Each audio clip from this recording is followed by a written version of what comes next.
আগামী 10ই মে কর্ণাটক বিধানসভার নির্বাচন, ফের ক্ষমতায় ফিরতে মরিয়া বিজেপি।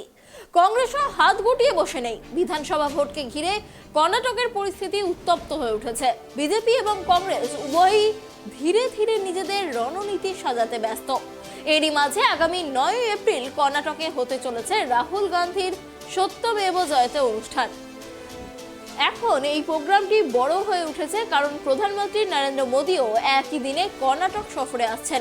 অর্থাৎ আগামী 9 এপ্রিল কর্ণাটকে এক বড় ইতিহাসের সাক্ষী থাকবে।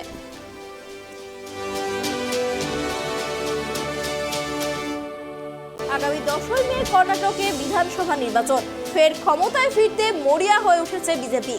কংগ্রেসও হাত গুটিয়ে বসে নেই। বিধানসভা ভোটকে ঘিরে কর্ণাটকের পরিস্থিতি উত্তপ্ত হয়ে উঠেছে। বিজেপি এবং কংগ্রেস উভয়েই ধীরে ধীরে নিজেদের রণনীতি সাজাতে ব্যস্ত। এরই মাঝে আগামী 9 এপ্রিল কর্ণাটকে হতে চলেছে রাহুল গান্ধীর সত্যমেব জয়তে অনুষ্ঠান। এখন এই প্রোগ্রামটি বড় হয়ে উঠেছে কারণ প্রধানমন্ত্রী নরেন্দ্র মোদীও একই দিনে কর্ণাটক সফরে আসছেন। অর্থাৎ আগামী 9 এপ্রিল কর্ণাটক এক বড়সড় ঐতিহাসিক মুহূর্তের সাক্ষী হতে চলেছে, এমনটাই মনে করছে রাজনৈতিক বিশেষজ্ঞ মহল।